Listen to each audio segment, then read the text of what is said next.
क्या आप जानते हैं कि भारत का पहला ज्योतिर्लिंग ऐसा है जिसे इतिहास में 17 से अधिक बार तोड़ा गया, लेकिन हर बार वो पहले से भी अधिक भव्य होकर खड़ा हो गया। आखिर क्या है सोमनाथ मंदिर का ऐसा रहस्य जिसने विदेशी आक्रमणों, लूट और समय की मार को भी चुनौती दी?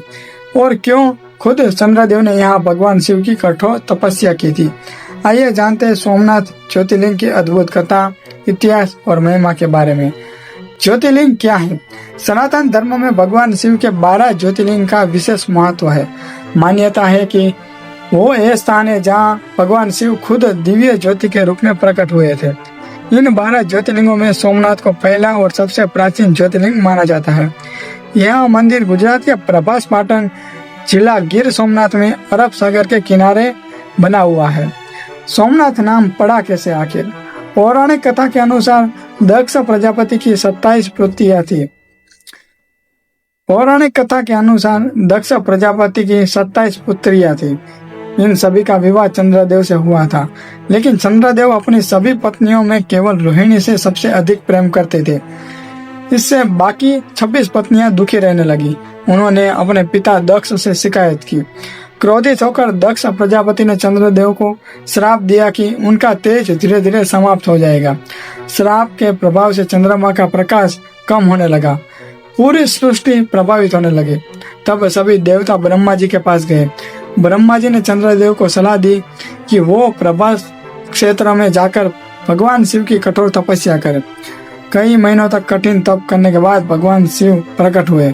उन्होंने कहा, हे सोम, मैं तुम्हें पूर्ण रूप से श्राप से मुक्त नहीं कर सकता, लेकिन तुम प्रत्येक महीने कृष्ण पक्ष में घटोगे और शुक्ल पक्ष में फिर बढ़ोगे। इसी कारण आज भी चंद्रमा घटता और बढ़ता है।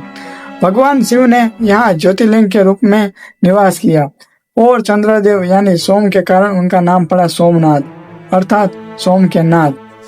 मंदिर का प्राचीन इतिहास। मान्यता है कि सबसे पहले इस मंदिर का निर्माण खुद चंद्रदेव ने सोने से कराया था। इसके बाद रावण ने चांदी का मंदिर बनवाया। फिर भगवान श्री कृष्ण ने चंदन की लकड़ी से इनका निर्माण किया और बाद में राजा भीमदेव सहित कई राजाओं ने पत्थर का विशाल मंदिर बनवाया। ऐतिहासिक रूप से यह मंदिर हजारों वर्षों से श्रद्धा का केंद्र रहा है।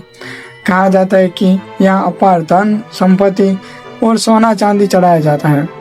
सोमनाथ मंदिर पर इतिहास में कई बार विदेशी आक्रमण हुए।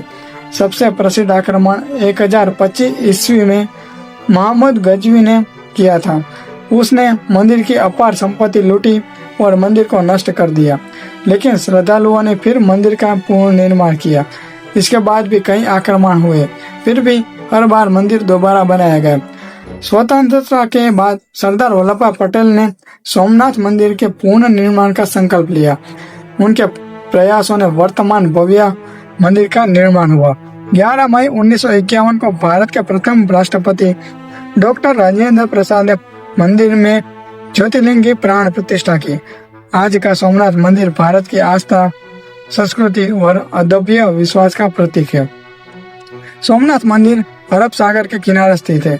मंदिर लगभग 155 फीट ऊंचा है। यहाँ एक प्रसिद्ध बाण स्तंभ भी है। मान्यता है कि इस स्तंभ के सामने दक्षिण दिशा में समुद्र पार आर्कटिका तक कोई भी भूमि नहीं है। यह मंदिर चालुक्य शैली के भव्य वास्तुकला का सुंदर उदाहरण है। यहाँ प्रतिदिन हजारों श्रद्धालु दर्शन करने आते हैं। महाशिवरात्रि और सावन में लाखों भक्तों की भीड़ उमड़ती है। मान्यता है कि सच्चे मन से सोमनाथ ज्योतिर्लिंग के दर्शन करने में भय, रोग और मानसिक कष्ट दूर होते हैं। भगवान शिव अपने भक्तों की मनोकामना पूर्ण करते हैं और जीवन में नई ऊर्जा प्रदान करते हैं। सोमनाथ केवल एक मंदिर नहीं, बल्कि एक सनातन धर्म की अटूट आस्था है, साहस और पूर्ण जन्म का प्रतीक है। इसे जितनी बार मिटाने की कोशिश हुई, यह उतनी ही मजबूती से फिर खड़ा हुआ। शायद यही भगवान शिव का आदेश है। सत्य और श्रद्धा को भी कभी समाप्त नहीं किया जा सकता। अगर आपको यह जानकारी पसंद आई हो तो वीडियो को लाइक करें, चैनल को सब्सक्राइब करें और कमेंट में लिखे हर हर महादेव। अगली वीडियो में हम दूसरे ज्योतिर्लिंग मल्लिकार्जुन की अद्भुत कथा जानेंगे। तब तक के लिए नमस्कार दोस्तों। हर हर महादेव।